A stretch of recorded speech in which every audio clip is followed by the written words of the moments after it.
네, 안녕하십니까. 피보탈의 이정은입니다. 오늘은 마이크로 서비스 개발을 위한 도메인 드리븐 디자인이라는 주제로 1시간 동안 웨비나를 진행할 예정입니다.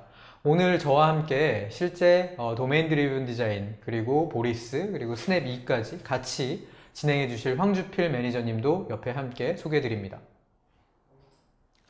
안녕하십니까, 황주필입니다. 피보탈에서 플랫폼 아키텍트로 클라우드 네이티브 애플리케이션을 위한 플랫폼, 컨테이너, 쿠버네티스 등을 담당을 하고 있습니다. 오늘은 마이크로 서비스를 개발하기 위한 방법론으로 DDD에서 이야기하는 이벤트 스토밍, 그리고 피보탈에서 만든 보리스와 스냅을 통해서 마이크로 서비스를 정의해 보도록 하겠습니다. 네, 사실 지난 6월 달에 저희가 마이크로 서비스라고 하는 주제를 가지고 첫 번째 웨비나를 진행했었는데요. 3개월여 만에 다시 찾아왔습니다. 그래서 저희가 이제 지난번에는 마이크로 서비스에 대한 어떤 개념, 그리고 장점, 그런 어떤 컨셉추얼한 것들에 대해서 말씀을 드렸다면은 이번에는 실제로 이 마이크로 서비스를 디자인하는 과정에서 어떤 과정을 통해 가지고 디자인을 할 것인지에 초점을 맞춰서 진행을 해보도록 하겠습니다. 그래서 저희가 지금 이 화면에 보이시는 왼쪽에 이제 DDD라고 하는 워크샵을 통해 가지고 이런 스티커들을 붙여나가면서 전체 비즈니스 도메인을 우리가 어떻게 해석하고 이거를 가지고 어떤 형상으로 되어 있는지 도메인을 나누고 그 안에 여러 가지 데이터들 그리고 익스터널 시스템들 어떤 식으로 이것들이 연관이 되어 있는지를 한눈에 바라볼 수 있도록 도메인 드리븐 디자인의 철학을 바탕으로 한 이벤트 스토밍에 대해서 말씀드릴 예정이고요. 그리고 두 번째로는 가운데 있는 사진처럼 어떤 서비스 간의 통신 그리고 서비스를 실제로 테크니컬리 임플리멘테이션을 했을 때 어떻게 통신을 하고 뭐 싱크로너스하게 통신을 해야 되는지 큐를 통해서 통신을 해야 되는지 혹은 외부 시스템하고 통신을 해야 될 일은 있는지 이런 것들을 말씀드릴 예정입니다. 그리고 세 번째는 맨 오른쪽에 보이시듯이 저런 서비스 하나하나를 갖다가 좀 디테일하게 어떤 API를 가져야 되고 어떤 데이터베이스를 액세스를 해야 되고 실제로 이 서비스를 임플리멘테이션 할 때 어떤 백로그를 가지고 해야 하는지를 도출해내는 작업까지를 진행을 하게 될 예정입니다. 이 세 가지 과정들을 저희가 그냥 이론적으로 보는 게 아니라 실제 조금 있다가 저희가 실제 이 뒤에 있는 화이트보드에다가 붙여나가면서 이런 과정들이 어떻게 되는지를 간략하게 볼 예정입니다. 다만 이런 과정들이 실제로 되게 오랜 기간 동안 뭐 수주 혹은 수일 동안 일어나야 되는 것들이기 때문에 오늘 하는 것들은 되게 약식으로 진행이 될 예정입니다. 그 점은 감안을 해주시기 바랍니다. 우리가 DDD라고 하는 거는 마이크로 서비스 아키텍처를 얘기할 때 많이 얘기 나오는 어떤 디자인 패턴 중에 하나입니다. 도메인 드리븐 디자인이라는 이름에서 나왔듯이 실제 비즈니스 도메인을 우리가 만들려고 하는 아키텍처에 투영하게 함으로써 상당히 어떤 도메인을 정의하고 그 도메인을 정의된 것들로 바탕으로 실제로 커뮤니케이션 할 수 있는 좋은 툴이 됩니다. 그래서 제가 두 번째 적어 놓은 어떤 비즈니스 유닛, 즉 현업, 우리가 얘기하는 뭐 기획이라든지 사업부 쪽하고 그리고 IT 쪽, 개발자라든지 개발 기획 쪽이라든지 설계 쪽하고 동일한 어떤 랭귀지를 사용하게 함으로써 커뮤니케이션 코스트를 미니마이즈하고 그런 커뮤니케이션 코스트가 줄어들므로 인해서 향후에 어떤 변경 사항이 있거나 할 때도 상당히 반복적으로 그리고 그런 변화의 사이클을 작게 가져갈 수 있는 그런 효과도 있습니다. 또한 이러한 과정에서 대부분의 경우에는 도메인 그 전문가들은 대부분 IT 용어를 잘 알지 못합니다.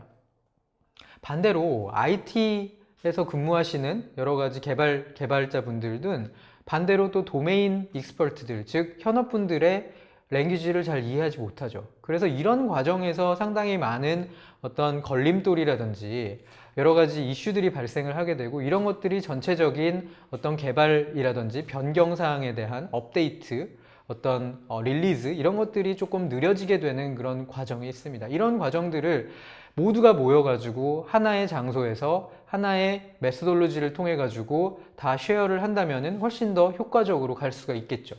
또 한 가지 특징은 이런 도메인 드리븐 디자인으로부터 우리가 앞으로 해야 될 그 이벤트 스토밍이나 이런 일련의 과정들은 상당히 반복적인 과정들을 통해서 일어나게 됩니다. 그렇기 때문에 어떤 문제가 있거나 어떤 변경 사항이 있을 때 쉽게 변경할 수 있는 그런 장점들도 보유를 하고 있습니다. 그래서 이런 어떤 마이크로 서비스 아키텍처를 우리가 디자인을 할 때 상당히 좋은 메소돌로지라는 사실은 이제 많이 알려져 있는 상황인데요. 이런 도메인 드리븐 디자인을 가장 쉽게 할 수 있는 어떤 액티비티 중에 하나를 이벤트 스토밍이라고 부르고 있습니다. 이 이벤트 스토밍에는 여기 보이시는 제가 이렇게 가지고 있는 파란색 스티커 혹은 뭐 빨간색 스티커 혹은 주황색 스티커 이런 스티커들을 갖다가 많이 사용을 하게 됩니다. 그리고 이런 펜, 간단한 펜만 있으면은 이런 이 액티비티들이 가능하게 되는데요. 상당히 심플한 툴로 많은 사람들을 모아가지고 할 수 있는 장점이 있죠. 그래서 보통 이런 이벤트 스토밍이라고 하는 액티비티를 할 때는 이런 큰 벽을 준비를 하셔야 되고요. 그 위에 종이를 붙여가지고 이제 쉽게 그런 스티커들이 붙을 수 있도록 해줍니다. 그리고 왼쪽에 보이시듯이 저런 하나의 간판 같은 걸 세워서 우리가 사용하는 색깔이 어떤 걸 뜻하는지를 갖다가 모두가 알 수 있도록 공유를 해 놓습니다. 또 한 가지 특징은 뭐냐면요. 이 어떤 그 월 앞에는 자리가 없습니다. 좌석이 없습니다. 즉 의자가 없다는 거죠. 그래서 모두가 서서 합니다. 그래서 되게 짧은 시간 동안 인텐시브하게 집중해 가지고 이런 워크숍을 진행을 할 수 있는 환경이 되어야 합니다. 그래서 만약에 앉아 있을 좀 집중력이 떨어질 수 있겠죠. 아까 말씀드렸듯이 이런 스티키 노트들 그리고 줄, 어떤 테이프 혹은 이제 이런 마커 같은 것들을 사용해 가지고 간단한 툴로서 진행을 하게 됩니다. 한 가지 특징은 뭐냐면요. 개발자뿐만 아니라 현업 그리고 이 프로그램 혹은 이 애플리케이션을 짜는 많은 사람들을 한 곳에 모아가지고 진행을 해야 된다는 점입니다. IT만 모아가지고 하는 것도 아니고요. 모든 사람들이 다 같이 모여가지고 해야 된다는 점이죠. 이 이벤트 스토밍이라고 하는 것은 상당히 심플한 툴로 하기 때문에 상당히 이해가 하기 쉽습니다. 그리고 비즈니스 쪽과 IT 쪽이 온라인을 맞추는 가장 좋은 툴이기도 합니다. 같은 랭귀지를 사용할 수가 있죠. 그리고 이 비즈니스 쪽에 있는 즉 그 현업분들을 되게 효율적으로 끌어들일 수 있는 툴이기도 합니다. 이런 액티비티를 한다는 것 자체가 신선할 수도 있고요. 그리고 마이크로 서비스를 디자인할 때 도메인이나 서브 도메인을 가를 수 있는 또 간단한 툴이기도 합니다. 그래서 결론적으로 저희가 이 도메인 드리븐 디자인이라는 패턴을 통해서 이 디자인 패턴을 통해서 도출되는 이 이벤트 도출하는 결과물은 이벤트 스토밍을 통해서 도출되는 결과물은 이런 방식으로 되어 있습니다. 이런 여러 가지 색깔의 스티키 노트와 그리고 바운디드 컨텍스트, 즉 저런 큰 범주로 나눠져 있는 바운디드 컨텍스트라고 하는 것들로 나눠지게 됩니다. 요 각각의 어떤 그 컬러에 대한 의미에 대해서는 제가 조금 이따 바로 설명을 드리도록 하겠습니다. 요 주황색 스티커는 저희가 이제 주황색 스티커를 사용하게 되는 거는 이벤트를 주로 도출할 때 사용을 합니다. 우리가 어떤 애플리케이션을 만들 때 그 애플리케이션을 사용하는 사용자들도 이벤트를 받을 수 있고요. 그 시스템 안에서도 이벤트들이 일어날 수가 있습니다. 우리 비즈니스에서 일어나는 여러 가지 이벤트들을 쭉쭉쭉쭉쭉쭉 나열하는 게 이벤트 스토밍이라고 이름을 지은 이유 중에 하나겠죠. 그래서 비즈니스 어떤 사업에 있어가지고 개발자들, 죄송합니다.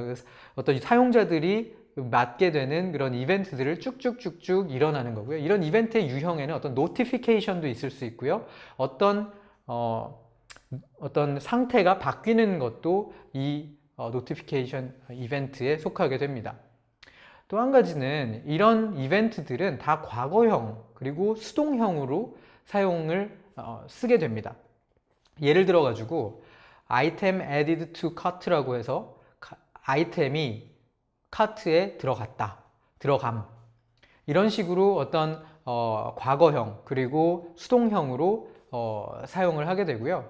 이런 식의 어떤 이벤트들이 쭉쭉쭉쭉 나열이 되게 됩니다. 그리고 이 이벤트들이 이렇게 나열이 되는데요. 이 이벤트를 일으키는 어떤 커맨드가 있게 됩니다. 그래서 이 커맨드는 이 이벤트의 소스가 되는 애라고 생각하시면 될 것 같아요.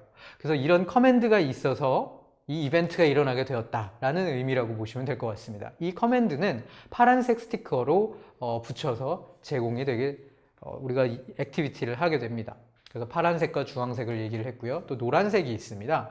이 노란색이 마이크로 서비스로 전환될 때의 가장 중요한 키 컨셉 중에 하나입니다. 우리가 이 자바 개발자들은 아시겠지만 클래스를 우리가 디파인 할 때 그 안에는 여러 가지 엔티티들을 또 가지고 있게 되죠. 여러 가지 어트리뷰트들을 가지게 됩니다. 예를 들어 가지고 어떤 상품의 아이템을 생각해 보면은 그 안에는 상품의 아이디도 있을 거고요. 상품에 대한 이름, 수량, 그리고 이 코드, 판매 코드 이런 것들이 그 안에 다 포함이 되겠죠. 그래서 아까 말씀드렸던 그 커맨드가 특정 클래스나 그 애그리게이시라고 불리우는 이 오브젝트에다가 영향을 주어서 이 오브젝트가 결국에는 이벤트까지 건네가는 그런 과정이라고 보시면 될 것 같아요.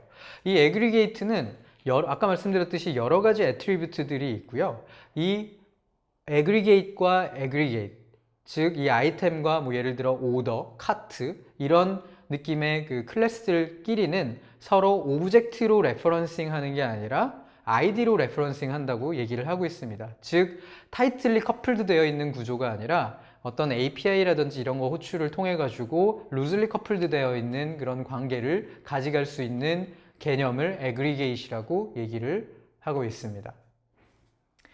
그래서 이 세 가지가 가장 키가 되는 어떤 컨셉입니다. 이거 외에도 여러 가지 컨셉들이 있지만은 일단 오늘은 이 세 가지를 갖다가 주로 말씀드릴 예정입니다. 그래서 이런 상관관계도가 나올 수 있겠죠. 즉, 예를 들어 내가 어떤 아이템을 장바구니에 넣는 명령을 내린다. 그러면은 이거는 실제로 아이템이라고 하는 애그리게이트에 영향을 미쳐서 결국에는 이 아이템이 장바구니에 들어가게 됨, 이런 식의 어떤 플로우를 가게 됩니다. 그리고 또 이 아이템 애그리게이트하고 마지막에 그 이벤트는 아토믹하게 일어나게 되고 원자성을 가지게 되는데요. 이 두 개는 항상 같이 일어난다는 얘기입니다. 그래서 어떤 이벤트가 일어나서 그 이벤트가 일어났을 때는 항상 저 애그리게이트에도 스테이트 체인지가 있다라는 얘기고요. 아이템에 스테이트 체인지가 있으면은 이벤트가 일어난다라는 상관관계를 가지게 됩니다. 우리가 앞으로 이제 이런 이벤트들을 쭉쭉쭉쭉 붙여 나갈 건데요. 이 이벤트는 타임 시리즈, 즉 시계열별로 우리가 붙여 나가요. 왼쪽에서 오른쪽으로 갈수록 점점 이제 나중 일들로 이제 들어가게 되는 거고요. 또 왼쪽에 제가 이제 파란색으로 아까 쓰게 될 커맨드라고 하는 애도 항상 커맨드와 이벤트는 하나의 짝으로 일어나게 됩니다. 근데 어떤 경우에는 저 커맨드가 너무 명시적이고 당연해서 저런 것들을 생략해야 되는 경우들도 많이 있습니다. 그래서 저희는 오늘 많은 부분들을 좀 커맨드에 대해서는 좀 생략을 하지만은 키가 되는 커맨드들만 가져갈 예정입니다. 그리고 저 커맨드가 영향을 끼치는 애그리게이트, 그리고 그 애그리게이트에 영향을 끼쳐서 스테이트가 체인지 되면은 그걸로부터 이벤트가 일어나는 저 세 가지가 하나의 페어가 되어 가지고 계속적으로 진행이 되게 되는 형태입니다. 맨 왼쪽에 있는 커맨드 파란색, 그리고 어떤 경우에는 익스터널 시스템한테 변경 요청을 할 수도 있고요. 혹은 애그리게이시라고 하는 우리가 정의할 그 클래스나 이런 쪽에다가 이제 요청을 할 수도 있고요. 그렇게 됐을 때 궁극적으로 도메인 이벤트가 발생을 하게 되겠죠. 저런 쌍으로 동작을 하게 될 거고요. 우리가 이제 조금 이따 황주필 매니저님하고 제가 할 액티비티들을 보면은 이런 식으로 이벤트들을 주황색 스티커로 쭉쭉쭉쭉 붙여나가게 됩니다. 그리고 저 빨간색 스티커는 익스터널 시스템이라고 해서 저 이벤트가 일어날 때 혹시 필요한 외부 시스템이 있으면 저렇게 빨간색으로 붙이게 됩니다. 그리고 이런 것들을 또 저희가 그룹핑을 해나감으로써 도메인을 지정을 하게 될 거고요. 이런 식으로 저희가 이제 도메인 드리븐 디자인을 하게 되고, 궁극적으로는 이런 형태의 도메인과 애그리게이트와 커맨드와 이런 전체적인 맵이 나오게 됩니다. 이런 식으로 나오게 되면은 좋은 점은 되게 쉽고 간결하게 모두가 모여가지고 하나의 그림으로 이해할 수 있다라는 점이죠. 그리고 이것들을 실제 마이크로 서비스로 연관 짓는 데 있어가지고 그 마이크로 서비스의 그래뉴얼리티를 조금 더 명확하게 파악할 수 있고, 이 그림으로부터 되게 논리적으로 가져갈 수 있는 장점들이 있습니다. 그래서 도메인 드리븐 디자인을 통한 이런 이벤트 스토밍이 최근에는 되게 필수적으로 앞단에서 일어나는 액티비티가 되어가고 있습니다. 그리고 그 다음부터는 사실은 이렇게 나온 그 디자인들을 실제 이 모델을 테크니컬한 임플리멘테이션으로 가져가야 되는 이슈들이 있습니다. 그걸 저희는 보리스 다이어그램이라고 얘기를 합니다. 그래서 이 화면에서 보시듯이 이런 노란색들이 아까 얘기했던 어그리게이트나 도메인이라고 보면요, 이 어그리게이트 간의 통신을 싱크로너스라든지 어싱크로너스로 진행하게 되고요. 그리고 저 분홍색으로 되어 있는 것들은 익스터널 시스템으로 연결함으로써 이런 테크니컬한 임플리멘테이션을 진행을 하게 됩니다. 그리고 마지막으로는 이쪽에 있는 서비스들, 지금 조금 전에 도출했던 서비스 중에 일부 서비스에 대해서 이런 식으로 그 서비스의 상세 스펙들을 정의를 하게 됩니다. 이 서비스는, 카트라는 서비스는 어떤 API를 가져가야 되고 어떤 데이터를 가지고 있어야 되고 액세스해야 되고, 그럼으로써 우리 개발자들은 어떤 유저 스토리를 가져가야 되는지, 그리고 이걸 구현하는데 리스크는 없는지, 연동하는데 리스크는 없는지, 그리고 이 서비스가 어떤 UI랑 연동이 되는지, BFF랑 연동이 되는지, 이런 것들을 하나의 화면으로 도출을 하고요. 이런 것들이 각각의 서비스마다 각각 하나씩 도출이 되고 각각의 개발팀에서 각각의 서비스들을 맡아가지고 진행을 하게 됩니다. 여기까지가 이제 저희가 오늘 쭉 해야 되는 그런 액티비티를 쭉 설명을 드렸고요. 오늘 저희가 해야 되는 애플리케이션은 이렇습니다. 피보탈 뱅크라고 하는 애플리케이션인데요.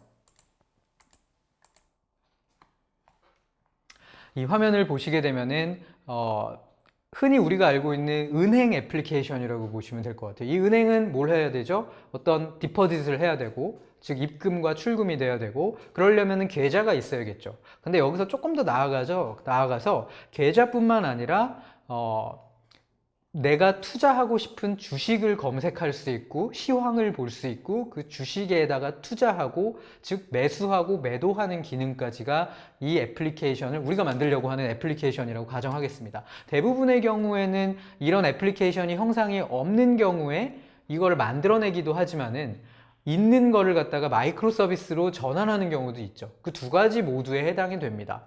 그래서 이 애플리케이션이 그냥 없다고 생각하고 우리 머릿속에만 있다고 생각하고 이런 이벤트 스토밍을 하셔도 되고요. 아니면 있는 애플리케이션을 갖다가 다시 한번 오르가나이즈 한다는 생각을 가지고 하셔도 됩니다. 이 화면을 보시면은 아래쪽에 레지스트레이션이라고 하는 부분이 있습니다. 이게 이제 유저를 등록하는 화면인데요. 여기에 이제 create one이라고 하는 걸 클릭을 하게 되면은 유저를 등록하는 화면이 나오게 되겠죠. 그래서 유저 정보를 클릭을 하고 그 다음에 register를 누르게 되면은 새로운 유저가 들어오게 됩니다. 그럼 여기까지를 한번 이 이벤트를 갖다가 한번 스토밍을 해보도록 하겠습니다. 자, 먼저 아까 보셨듯이 사용자 링크를 선택을 했죠. 사용자 생성 링크를 선택을 했습니다. 제가 지금 이 색깔은 파란색으로 했죠. 그러니까 어떤 액션과 어떤 커맨드를 우리는 파란색으로 표시를 할 겁니다. 그럼 이 커맨드에 해당하는 아까 보셨던 그 화면이 나오게 되겠죠. 그 화면이 나오는 것들을 이제 하나를 더 붙일 수가 있고요. 그리고 그 화면에 나오게 되면은 사용자에 대한 정보들을 입력하는 화면이 또 보였습니다. 그래서 우리는 사용자 생성 정보 입력됨이라고 하는 이벤트를 생성을 할 수 있습니다. 그래서 사용자 생성 정보들이 입력이 되었고요. 그리고 나서 실제 사용자 생성의 요청을 날렸죠. 그럼 이 커맨드에 따른 사용자의 생성이 완료된다라는 이벤트가 또 후속적으로 일어나게 되고요. 커맨드와 이에 따른 후속 이벤트. 그리고 어떤 경우에는 사용자가 생성이 되지 않을 때도 있을 겁니다. 그래서 생성됨과 실패됨을 같은 패러럴하게 이렇게 위아래로 붙였습니다. 즉 이런 경우의 수가 있을 때는 위아래로 바로 붙여서 이제 붙일 수가 있는 거고요. 이렇게 됐을 때 만약에 사용자가 생성되는 경우에는 보통 이메일로 알림이 전송되는 이벤트가 또 발생을 합니다. 사실 여기까지는 어떻게 보면은 외부에서 보이는 어떤 이벤트들, 사용자가 직접 하는 이벤트도 있을 거고요. 근데 이런 알림 전송됨 이런 것들은 사실 내부에서 일어나는 이벤트이기도 합니다. 그래서 알림이 전송될 때는 사실은 이메일로 알림이 전송된다고 가정을 하면은 외부에 있는 SMTP 서버 쪽하고 통신을 하게 됩니다. 근데 이 외부의 SMTP라고 해서 제가 빨간색으로 이 익스터널 시스템을 붙였는데요. 꼭 이 익스터널 시스템은 우리 우리 회사 바깥에 있는 시스템을 익스터널 시스템으로 얘기하는 게 아니고, 우리가 지금 빌딩하고 있는 이 애플리케이션, 이 시스템의 바깥에 있는 거면 무조건 이제 익스터널 시스템이라고 얘기를 하기도 합니다. 그래서 이런 사용자가 생성된다고 하면은 로그인 페이지로 다시 이제 리다이렉트를 시키는 것까지가 또 이벤트가 일어나겠죠. 그래서 다시 정리를 하자면은 파란색은 커맨드, 그리고 노란색은 주황색은 이벤트, 그리고 빨간색은 외부 시스템. 이렇게 해가지고 우리가 오늘 계속 이 범주를 사용을 하게 될 예정입니다. 다시 이 홈페이지를 다시 한번 들어가서 보도록 하겠습니다. 아까 그 초기 페이지에서 보셨던 그 웹사이트를 보시면요. 여기에 보시면은 유저 이름과 패스워드를 입력하게 되어 있습니다. 이 유저 이름 제가 아까 만들어 놓은 걸로 한번 로그인을 해보도록 하겠습니다. 그러면은 이제 로그인이라고 하는 버튼을 또 누를 거고요. 로그인을 누르게 되면은 현재 내가 가지고 있는 포트폴리오 정보, 그리고 나의 정보, 그리고 오른쪽에 보면은 내가 가지고 있는 계좌 2개에 대한 정보가 이렇게 나오고요. 나의 계좌 어떤 밸런스가 잔액이 나오게 됩니다. 그리고 특이한 거는 이 위에 주식 시황 정보들이 계속 나오게 됩니다. 그래서 이 Financial Services라고 하는 섹터, 그리고 IT 쪽의 섹터 등의 이런 주요 어떤 내가 관심 있는 주식들의 정보들이 이렇게 나오게 됩니다. 그래서 내가 로그인을 했고요. 그리고 로그인을 했을 때 이런 기본 정보들이 나오게 됩니다. 자, 그러면은 다시 여기까지를 또 이벤트 스토밍을 해보도록 하겠습니다. 조금 전에 보셨듯이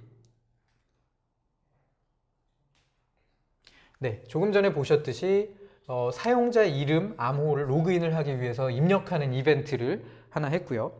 그리고 이 입력이 됐을 때 이후에 사용자 로그인을 요청을 했죠. 커맨드를 날린 거죠. 그리고 커맨드를 날렸을 때 두 가지가 일어날 수 있겠죠. 똑같이 사용자가 로그인이 되는 경우와 사용자가 로그인이 되지 않는 경우, 두 가지로 나눌 수가 있을 겁니다.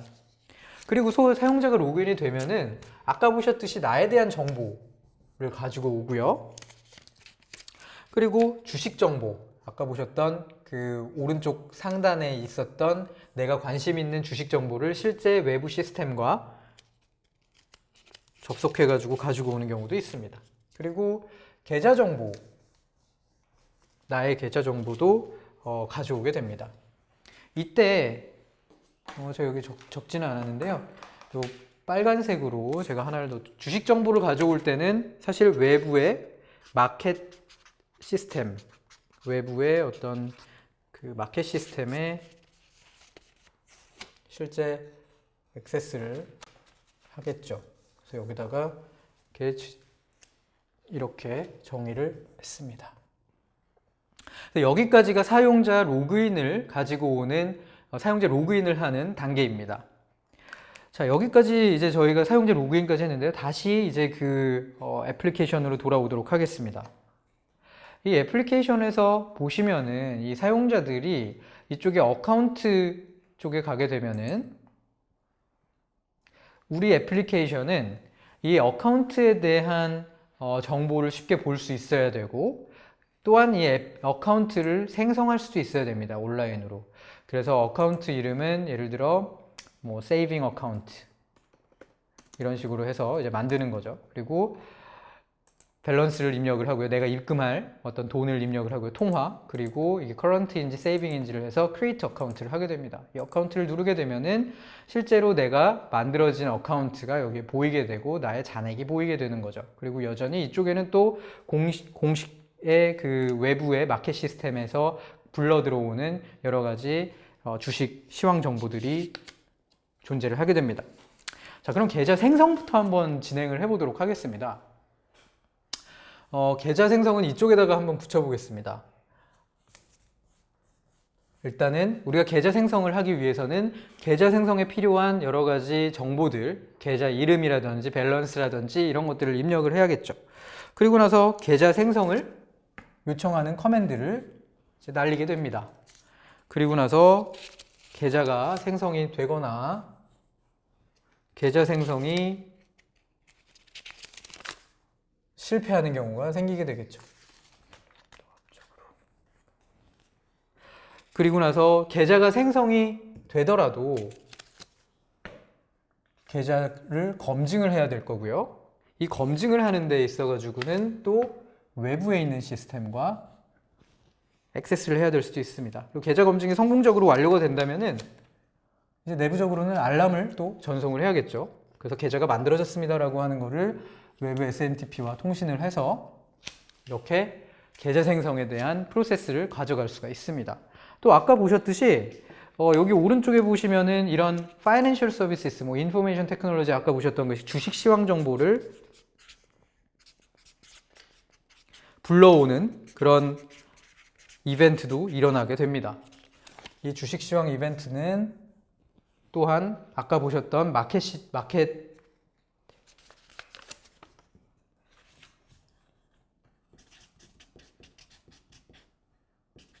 시스템과 또 통신을 하게 되겠죠. 그래서 이런 형태로 이제 이벤트가 플로우가 되게 됩니다. 자, 여기까지가 이제 어카운트에 대한 얘기였다면요. 또 다시 이제 저희 애플리케이션 쪽을 들어와서 포트폴리오 쪽에 한번 들어가 보도록. 포트폴리오라고 하는 건 아까 말씀드렸듯이 내가 가지고 있는 주식에 대한 내용들이 쭉 있는 겁니다. 그래서 포트폴리오에 대한 기본적인 정보, 그리고 내가 가지고 있는 주식들, 지금 현재 애플과 피보탈 주식을 가지고 있습니다. 그리고 내가 현재 총 얼마치를 샀는지, 밸류를 샀는지, 그리고 나의 지금 순이익은 어떻게 되는지, 그리고 내가 여기서 특이한 거는 숫자를 올려가지고 주식을 팔 수가 있는 거죠. 셀 버튼이 있죠. 즉 매도를 할 수 있는 기능이 여기에 들어가 있습니다. 이 포트폴리오 기능에. 그리고 이 아래쪽에 트랜잭션스라고 하는 건 거래 이력을 볼 수 있는 화면입니다. 이 거래 이력은 과거에 며칠 동안 내가 거래를 어떻게 했는지, 바이를 했는지, 셀을 했는지, 어떤 주식을 사고 팔았는지를 볼 수 있는 거래 이력이 보이죠. 자, 이런 식으로 이런 서머리, 그리고 아래쪽에 내가 가지고 있는 주식, 그리고 매도하는 기능, 그리고 거래 이력을 보는 기능, 이런 것들이 지금 들어가 있습니다. 이 이후부터는 황주필 매니저님께서 이 포트폴리오를 한번 진행을 해주시도록 하겠습니다. 네, 금방 보셨던 화면처럼 포트폴리오를 요청을 하게 됩니다. 그래서 포트폴리오를 요청을 하게 되면 사용자가 가지고 있는 포트폴리오 정보를 가지고 오게 되고요. 뿐만 아니라 지금 현재 보유하고 있는 주식, 예전에 거래 이력 정보, 그리고 주식 정보, 마찬가지로 현재 보유하고 있는 주식 정보를 가지고 오게, 주식 정보를 가지고 오게 됩니다. 앞에서 보셨던 화면처럼 포트폴리오에서는 보유하고 있는 주식 자체를 판매도 가능하죠. 그래서 판매를 할 때는 매도 수량 자체를 먼저 입력을 하시고요. 그리고 매도를 요청을 하게 됩니다. 매도를 이렇게 요청을 하게 되고요. 실제 매도가 요청이 되게 되면 실제 해당하는 매도 자체가 정상적인 매도인지에 대한 검증 작업을 거치게 되겠죠. 그래서 매도에 대한 검증을 거치게 되고요. 마찬가지로 매도의 검증은 외부에 있는 검증 시스템을 통해서 이루어지게 됩니다. 그러면 결국 마지막에 제대로 된 경우 거래가 완료가 되겠죠. 거래가 완료가 된 경우에는 이런 거래는 실제로 외부에 있는 마켓 시스템을 통해서 거래가 이루어지고, 거래가 정상적으로 이루어진 경우는 이 알림 시스템을 통해서 외부에 해당하는 정보를 알려주게 되겠습니다. 네, 다음으로 트레이드 정보를 잠깐 보도록 하겠습니다. 그래서 웹페이지를 먼저 보시면요. 네, 이쪽에 보시면은 지금까지 이제 포트폴리오라고 하는 그런 것들을 이제 저희가 말씀을 드렸고, 이거를 갖다가 이제 매수할 수 있는 트레이드 페이지가 있습니다. 이쪽에 보시면 내가 사야 되니까 내가 어떤 주식에 관심이 있는지를 검색할 수 있는 검색 창이 있고요. 그 검색 창들이 검색을 하게 되면은 여기서 get cut를 누르게 되면은 이제 예를 들어 피보탈을 좀 검색을 해보겠습니다.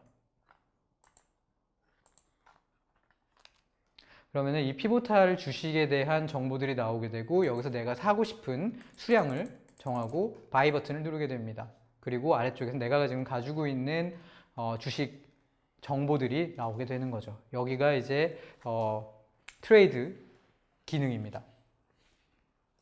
네, 앞에서 웹페이지에서 보셨던 것처럼 이 트레이드에서는 먼저 주식 정보 자체를 회사의 이름이나 아니면 심볼을 통해서 검색을 하게 되죠. 그래서 회사 정보의 심볼을 이렇게 입력을 합니다. 그리고 나서 주식 정보를 검색을 하게 됩니다.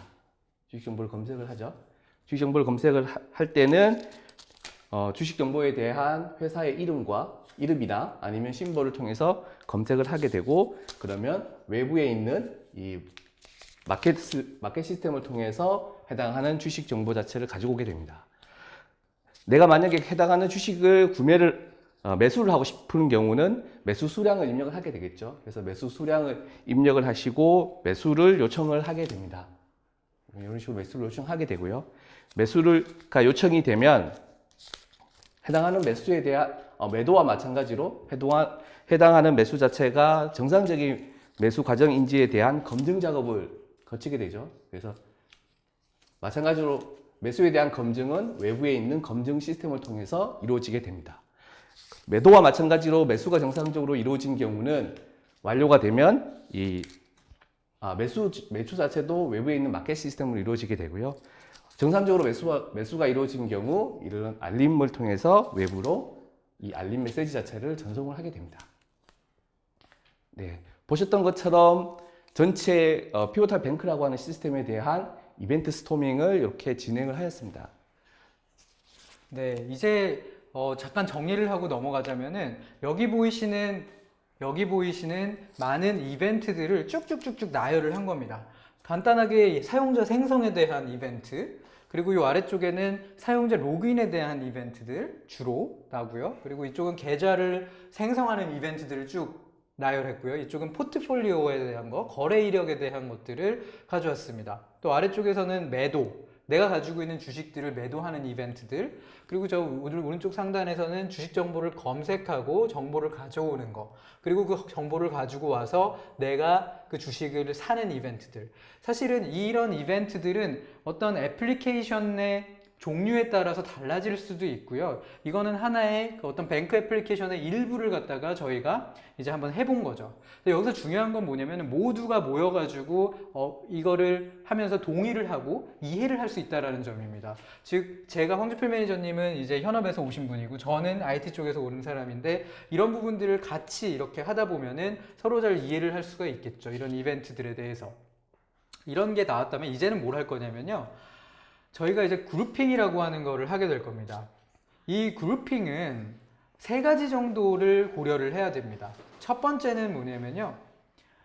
첫 번째는 데이터 오너십입니다.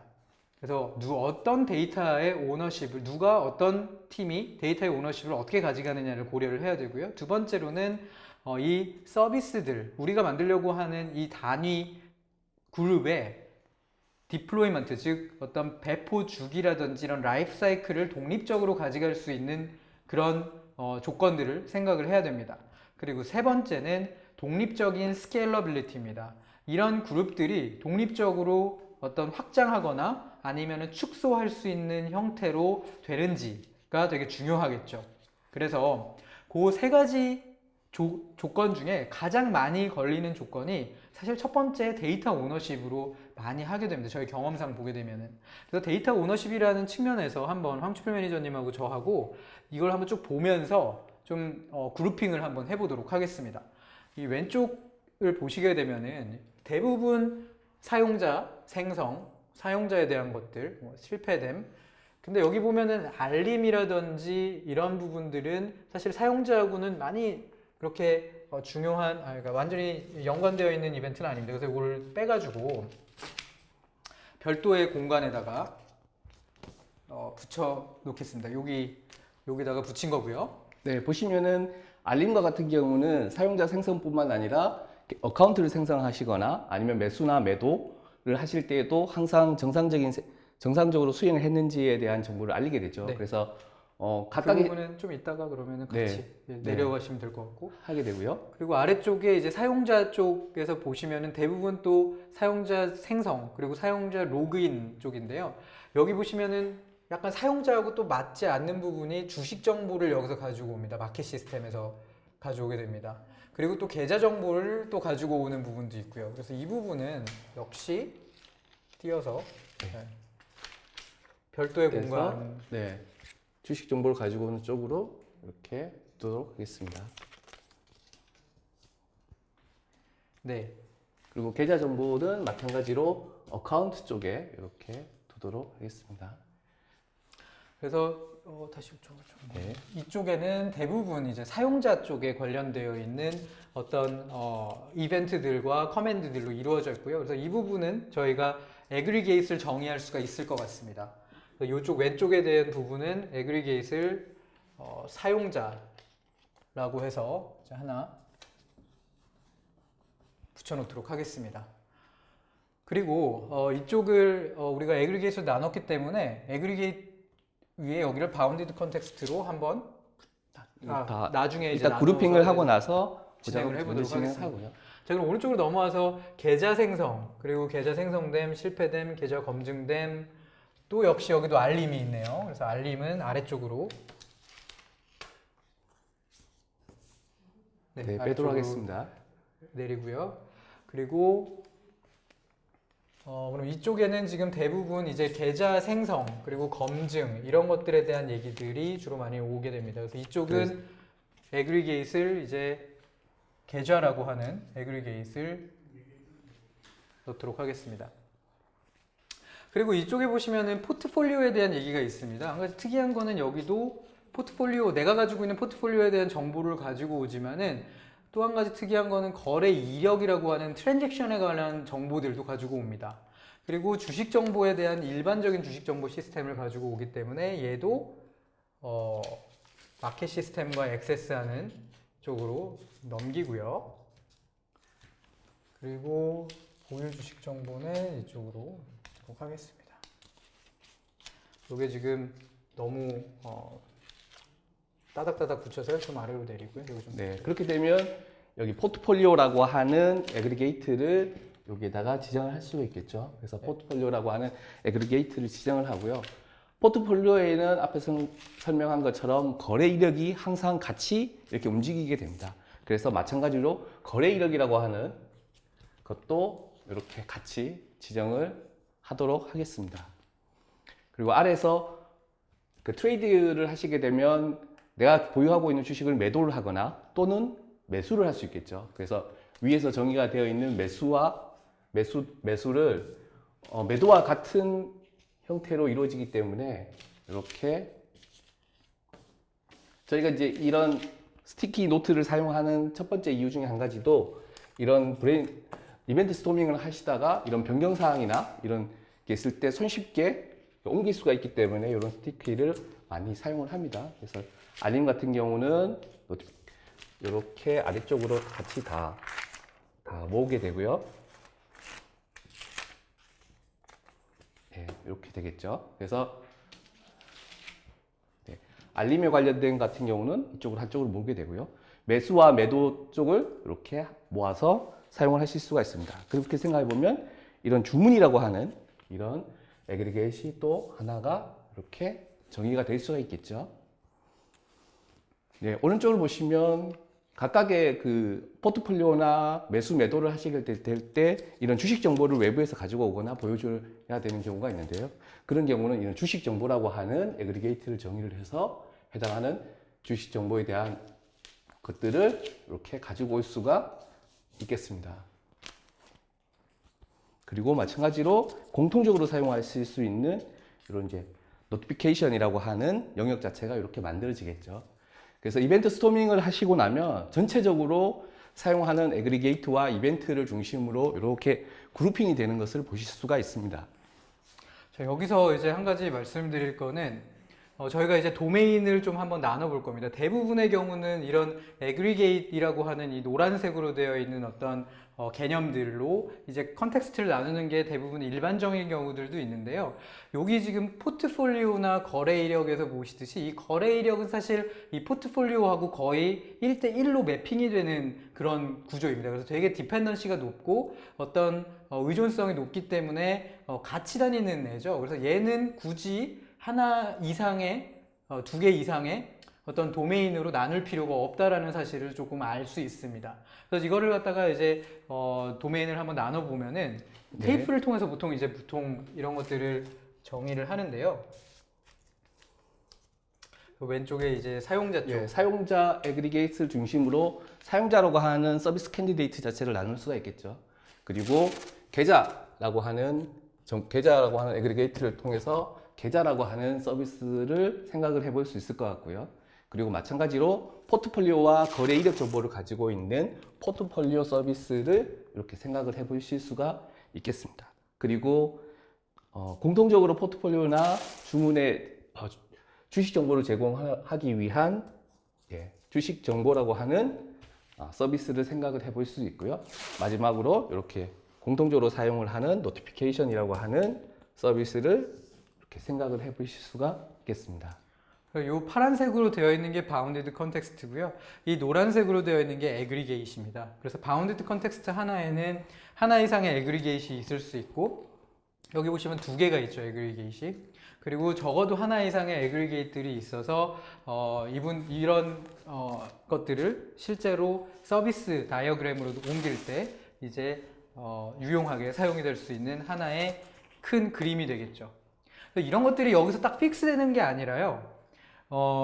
앞으로 저희가 이런 여러 가지 활동들을 하게 됨으로써 계속 변경이 되게 됩니다. 뭐 예를 들어 가지고 여기가 매도가 쭉 있고 매수가 쭉 있잖아요. 근데 나중에 우리가 이거를 조금 더 애널리시스를 해보면은 매도랑 매수의 어떤 데이터나 이런 것들이 좀 다르구나, 데이터 오너십이 다르구나 라고 느끼면은 이 주문이라고 하는 애그리게이트를 빼고 매도라고 하는 애그리게이트가 매수라고 하는 애그리게이트로 나눌 수도 있을 겁니다.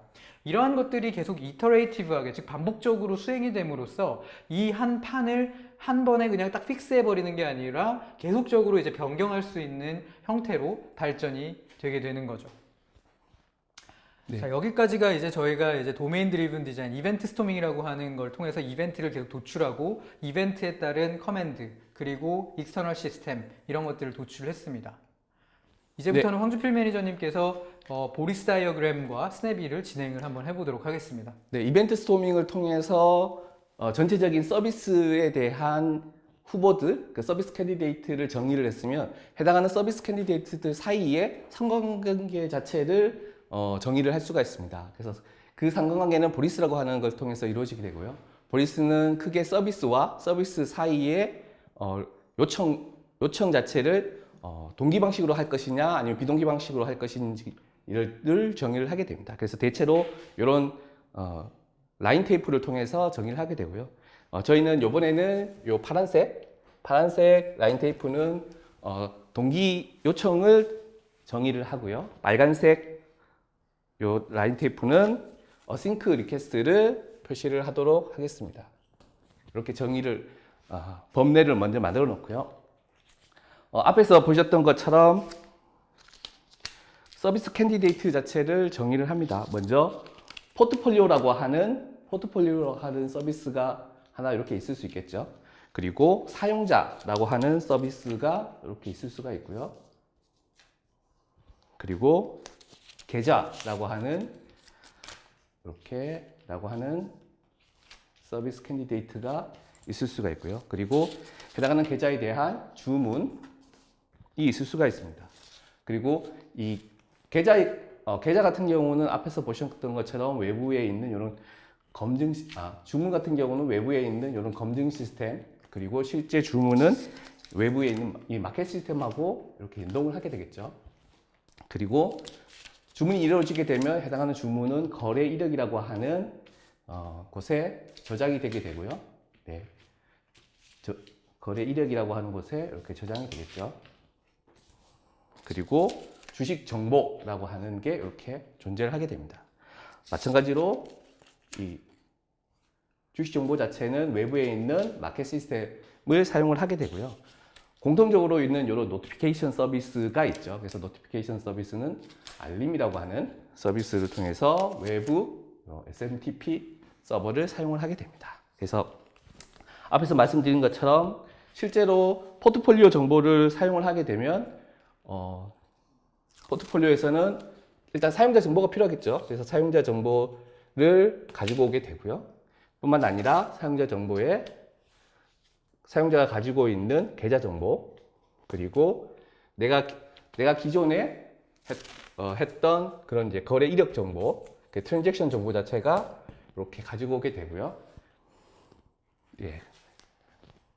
그래서 이런 정보들은 실제 포트폴리오에서는 사용자 정보를 요청을 하게 되고요. 사용자 정보와 그리고 계좌 정보, 그리고 거래 이력 정보를 이렇게 요청을 하겠죠.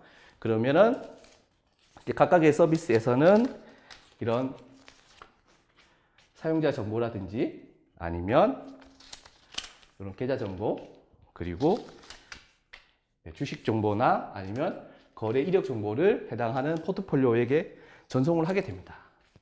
그리고 포트폴리오에서 매도나 매수를 하게 되면 주문 시스템에 주문을 하게 되겠죠. 그래서 주문 같은 경우는 싱크로 요청을 하는 게 아니라 비동기로 이렇게 주문을 해보도록 하겠습니다. 그래서 어싱크하게 주문을 날리게 되고요. 어싱크하게 이렇게 포트폴리오에서 주문을 날리게 되죠. 그러면 이렇게 매도나 또는 매수를 포스트로 날리게 됩니다. 그 주문이 이루어지게 되면 해당하는 주문은 검증 시스템과 마켓 시스템 쪽에 가서 확인을 하겠죠. 그래서 밸리데이션을 하거나 실제 주문 자체를 마켓 시스템 쪽으로 요청을 할 때도 마찬가지로 어싱크로 요청을 하게 됩니다. 주문이 정상적으로 이루어진 경우는 주문이 정상적으로 이루어졌다고 하는 알림을 외부 SMTP를 통해서 날리게 되겠죠. 그래서 주문이 정상적으로 이루어졌다고 하는 정보를 마찬가지로 어싱크로 알리게 되고요. 알림도 마찬가지로 외부에 있는 요 SMTP 서버에다가 알림 정보를 보내게 됩니다. 그래서 이렇게 마찬가지로 이 방향이겠죠. 네, 검증 시스템과 알림 시스템 쪽으로 해당하는 정보를 이렇게 보내게 되겠습니다. 네, 실제로 이 보리스를 통해서 또 한 가지 중요하게 저희가 이제 몇 가지 더 라인이 리퀘스트와 이벤트 트리거링을 할 수 있는 게 있는데 오늘 시간 관계상 약간 생략을 하게 되고요. 마찬가지로 보리스를 하면서 또 한 가지 중요하게 생각하셔야 될 게 바로 이제 BFF, UI를 위한 백엔드가 필요한 거죠. 그래서 우리가 이제 BFF라고 부르는 백엔드 포 프론트엔드를 이렇게 구성을 합니다. 그러면 BFF에서는 실제 엔드 유저의 UI를 만들기 위해서 사용자한테 사용자 정보를 가지고 와야 되고요. 그리고 마찬가지로 계좌 정보도 필요하죠. 계좌 정보도 가지고 와야 되고, 그리고 거래 이력 정보, 그리고 이렇게 주식 정보도 필요하고요. 마찬가지로 그 해당하는 사용자에 대한 포트폴리오 정보 자체도 이렇게 필요하겠죠. 그래서 BFF에서는 각각의 이 서비스한테 해당하는 정보 자체를 이렇게 요청하게 됩니다. 그러면 BFF에서는 필요한 정보 자체를 컨버짓해서 실제 UI 화면 쪽으로 해당하는 정보를 이렇게 보내게 되겠습니다. 오늘은 굉장히 이제 간략하게 보리스에 대해서 설명을 드렸는데요. 좀 더 실제 보리스를 하게 될 때는 이것보다 좀 더 딥다이브하게 해서 라인이라든지 항목 자체를 정의를 하게 되고요. 마지막으로 보리스라고 하는 과정을 끝나게 되면 각각의 서비스에 대해서 그 스냅이라고 하는 과정을 진행을 하게 됩니다.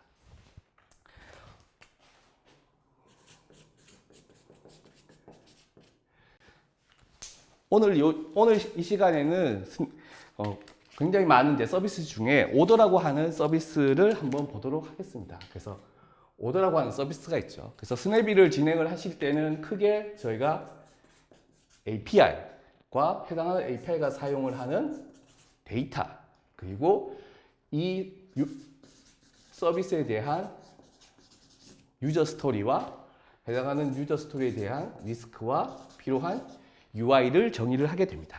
그래서 오더를 먼저 이제 오더에 대한 이제 API를 한번 생각을 해보시면 먼저 전체 정보를 가지고 오는 뭐 오더스를 생각해 볼 수가 있죠. 그리고 앞에서 보셨던 것처럼 매수와 매도를 생각할 수 있습니다. 그래서 뭐 포스트 바이나 또는 포스트 셀 같은 걸 생각을 해 볼 수가 있겠죠. 그리고 해당하는 오더라고 하는 서비스는 주문이라고 하는 데이터를 이렇게 사용을 하겠죠. 그래서 오더라고 하는 데이터 자체, 애그리게이트 자체를 사용을 하게 되고요. 그리고 유저 스토리를 한번 생각을 해보도록 하겠습니다. 유저 스토리 같은 경우는 원칙적으로는 그러니까 어떤 페르소나로서 내가 뭐가 필요한데 어떻게 하면 된다라고 하는 것을 정의를 하게 됩니다. 하지만 오늘 시간에는 조금 더 간략해서 뭐 매도를 요청했다 또는 매수를 요청했다 라든지 아니면 회사 이름으로 주식을 검색했다 라고 하는 식으로 이렇게 오더라고 하는 서비스를 생각을 해볼 수가 있습니다. 뿐만 아니라 이 오더에서 이 스냅일을 할 때 또 중요한 항목 자체가 이런 API 마이크로 서비스를 정의할 때 어떠한 리스크가 있는지에 대한 것도 같이 정의를 하게 됩니다. 그래서 예를 들어서 외부에 있는 마켓 시스템을 연계를 해야 되기 때문에 그때 뭐 장애가 생겼을 때 어떻게 대처할 것이냐 라든지 이런 것들이 함께 고려가 되어야 합니다. 네, 이상으로 오더라고 하는 서비스에 대한 간략한 스냅을 보여드렸습니다. 네, 고생하셨습니다. 오늘 전체적으로 이런 플로우를 가지고 저희가 진행을 했는데요. 처음에 저희가 했던 거는 그냥 이벤트를 스토밍을 했죠. 그래서 전체의 어떤 이벤트들을 쭉쭉쭉쭉 붙여나감으로써 이벤트를 쭉 붙였고요. 그 다음에 이벤트들을 그룹핑을 해서 저희가 이런 노란색 스티커들, 애그리게이시라고 하는 것들을 다 나눴습니다. 그 다음에 저희가 이 파란색으로 이런 도메인들을 내보내기 시작했죠. 그래서 전체적인 어떤 우리가 만들려고 하는 시스템에 대한 이해를 모두가 가능하도록 했고요.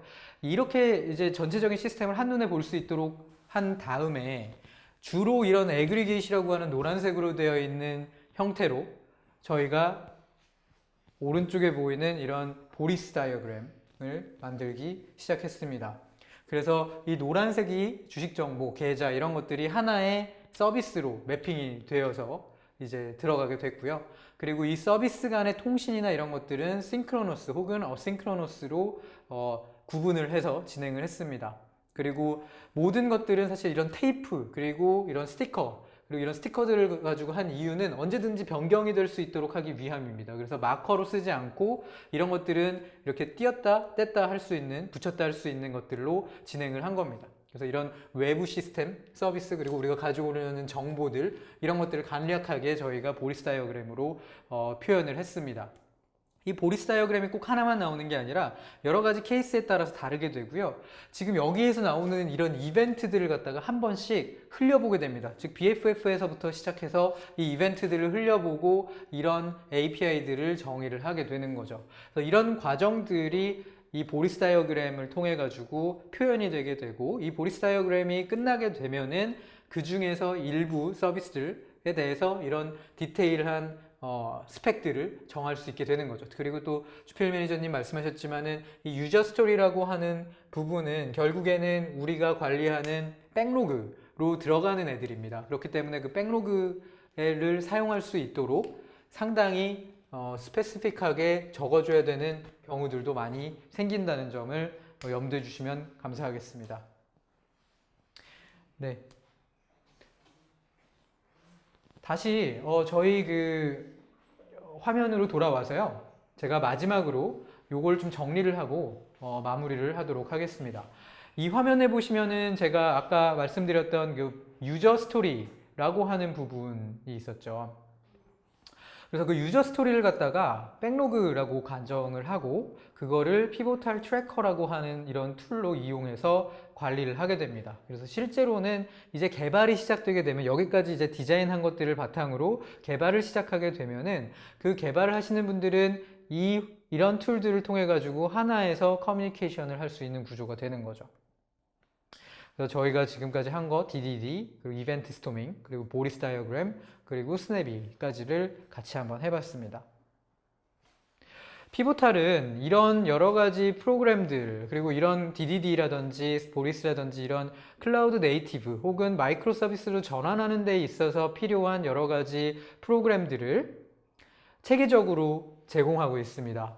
맨 왼쪽에 보시면은 피보탈 플랫폼 엑셀러레이션 랩이라고 하는 곳에 제가 빨간색으로 펼쳐놓은 PAL for Application Architect라고 하는 코스는 3주에서 4주 정도 되는 되게 인텐시브한 코스로서 이런 모더나이제이션에 관련되어 있는 것들을 배우실 수 있는 과정입니다.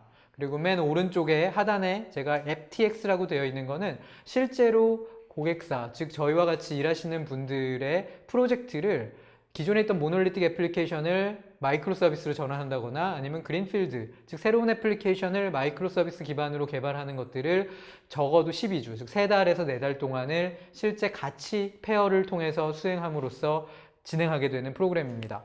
조금 전에 말씀드렸던 FTX라고 하는 거는 2017년 저희가 이 프로그램을 런칭을 했는데 약 200회 정도의 전환 프로그램을 수행을 했고 보리스 다이어그램, 스냅이 그리고 실제 애자일 기반의 임플리멘테이션들을 같이 진행을 한 겨력이 있습니다. 지금 왼쪽 상단에 그 그림을 보시게 되면요. 많은 분들이 모여가지고 이런 이벤트 스토밍을 하게 됩니다. 이게 보통 하루 이틀 정도 인텐시브하게 하게 되고 그리고 나서 한 또 며칠 있다가 좀 쉬었다가 또 하고 또 디벨롭하고 하는 형태로 조금씩 완성도를 높여나가는 과정입니다. 그래서 한 번에 끝나는 게 아니라 계속 띄었다 붙였다 할 수 있는 형태로 가게 되고요. 이게 어느 정도 픽스가 되면은 저희는 이제 뭐 미로닷컴이라든지 이런 걸 이용해가지고 전자식으로 일렉트로닉하게 이제 그거를 바꾸게 됩니다. 이런 형태로 저희가 직접 고객사로 가서 이런 프로그램들을 하는 과정들이 있고요. 또 아까 말씀드렸던 3주에서 4주 정도 되는 이 PAL이라고 하는 랩이 있어서 플랫폼 엑셀러레이션 랩이라고 불립니다. 그래서 이쪽에서는 리플랫포밍 그리고 클라우드 네이티브 형태로 바뀌는 것들에 대한 과정들 그리고 모더나이제이션 즉 마이크로 서비스에 관련된 내용들을 실제로 랩을 통해서 실제 또 페어 프로그래밍을 통해서 저희가 하는 방식대로 실제 해보는 것들을 3, 4주 동안 저희가 가르쳐 드리는 프로그램도 존재를 합니다. 또 마지막으로 저희가 10월 7일 이제 얼마 남지 않았죠. 텍사스 오스틴에서 스프링원 플랫폼이라고 해서 이런 클라우드 네이티브 애플리케이션, 쿠버네티스, 클라우드 파운드리 그리고 여러 가지 문화, 프로세스, 조직과 관련된 이야기들을 한 750개 정도 세션을 스프링원 플랫폼이라고 하는 곳에서 진행을 합니다. 이 스프링원 플랫폼은 피보탈이 주최하는 연간 행사 중에 가장 큰 행사로서 이 디스카운트 코드를 사용하시면 등록하실 수도 있습니다. 그래서 이 웨비나가 끝나시고 문의사항이 있으시면 저한테 연락해 주시면 감사하겠습니다. 네, 여기까지 저희가 준비한 웨비나는 완료를 했고요. 저희가 한번 질문을 한 3개, 2-3개 정도 한번 진행을 해보도록 하겠습니다. 첫 번째, 이렇게 도출된 내용의 자산화는 어떻게 합니까? 라는 말씀을 해주셨습니다. 그래서 이 부분에 대해서는 저희 황주필 매니저님이 한번 말씀드리도록 하겠습니다. 네, 회사에서는 보신 것처럼 이런 도메인에 대한 이벤트라든지 이런 각각의 서비스에 대한 인터랙션 그리고 각각 API에 대한 정의가 자산화가 돼야 되는 경우가 많습니다. 그래서 저희 같은 경우는 실제 보리스 다이어그램 같은 경우는 인터넷에서 손쉽게 사용하실 수 있는 미로닷컴과 같은 사이트에 디지털라이즈를 하게 됩니다. 그래서 사람들끼리 모여서 이런 이야기를 할 때는 이런 스티키 노트를 가지고 손쉽게 이야기를 하시고 그걸 자산화하기 위해서는 미로닷컴이라든지 같은 사이트를 사용을 하게 되고요. 마찬가지로 스냅에서 나오는 유저 스토리와 프로덕트에 대한 백로그 같은 경우는 흔히들 사용하고 계시는 지라라든지 아니면 피보탈에서 가지고 있는 피보탈 트래커를 통해서 해당하는 유저에 대한 백로그나 유저 스토리를 등록을 해서 자산으로 사용을 하실 수가 있습니다. 네, 추가로 제가 좀 말씀을 드리자면은 이런 디자인 단계에서 나오는 거는 지금 말씀드렸듯이 어떤 미로닷컴이나 이런 여러 가지 툴들을 통해서 이제 자산화를 할 수 있지만은 실제 임플리멘테이션 단계에서 여러 가지 테크니컬한 패턴들을 사용하게 됩니다. 뭐 안티 커럽션 레이어라든지 뭐 파사드 패턴이라든지 이런 여러 가지 패턴들을 사용하게 되는데, 이런 패턴들에 대해서는 저희가 쿡북, 즉 요리책이라고 하는 이름으로 해서 위키 페이지와 같은 형태 혹은 이제 리튼 더큐멘트와 같은 형태로 같이 만들어 가지고 이게 자산화가 되게 됩니다. 그래서 그런 어떤 우리가 이 프로젝트가 끝나고 나서 그냥 끝나는 게 아니라 다른 쪽에 다른 주제를 가지고 또 프로젝트를 하시게 될 텐데, 사내에서 그럴 때마다 이런 자산화되어 있는 것들을 펼쳐보시고 우리가 썼던 테크니컬 패턴들을 다시 한번 리뷰함으로써 다른 곳에다 또 확산하실 수 있는 그런 계기가 되실 수 있을 거라고 생각을 합니다. 네, 두 번째 질문은 두 번째 질문을 주셨던 것 중에 한 가지가 실제로 이런 이벤트 스토밍과 보리스나 스네비를 하는데 어느 정도 시간이 걸린지 질문이 있었는데요. 어떻게 생각하시나요? 네, 제가 좀 말씀을 드리자면은 이런 요 디자인 단계입니다. 이게 보통 이제 이렇게 해서 한 4주 정도, 3, 4주 정도를 계속 현업분들과 얘기하면서 이터레이티브하게 진행이 되게 됩니다. 그리고 한 4주 정도가 끝나게 되면은 사실 저희는 그때부터는 개발을 되게 집중적으로 진행을 하게 되는데요. 그 개발이 집중적으로 진행될 때는 보통 이제 영양 내재화를 통해서 진행을 하게 되면 한 8주에서 12주 정도를 그렇게 진행을 하게 됩니다. 토탈 한 12주에서 16주 정도, 3개월에서 4개월 정도의 시간을 가지고 이런 프로세스들을 진행을 하게 됩니다. 네. 네, 또 다른 질문으로서 이제 회사가 큰 경우는 이런 DDD를 도입을 하기 위해서 개발팀뿐만 아니라 현업의 도움이 절대적으로 많이 필요한데 어떻게 하면 현업의 도움을 잘 얻을 수 있을까요? 라고 뭐 그런 사례가 있으면 듣고 싶습니다. 라고 하는 질문이 있었습니다. 실제로 이 DDD라고 하는 경우는 앞에도 말씀드렸다시피 현업에 절대적인 도움이 필요합니다. 그래서 저희들 같은 경우는 항상 어떤 스테이크홀더들에 대한 협조가 무조건 필요하고요. CIO나 CXO 아니면 뭐 그룹 팀장님들의 절대적인 스폰서십이 필요하다라고 이야기를 하고요. 그것이 이 DDD가 성공적으로 이루어질 수 있는 전제 단계라고 이야기를 하고 있습니다. 그래서 스폰서십이 절대적으로 필요하다라고 하는 걸 말씀드리고요. 저희들은 항상 그런 스폰서십을 받을 수 있도록 노력을 하고 있습니다. 마지막으로 이제 저희가 이제 질문은 여기까지만 봤고요.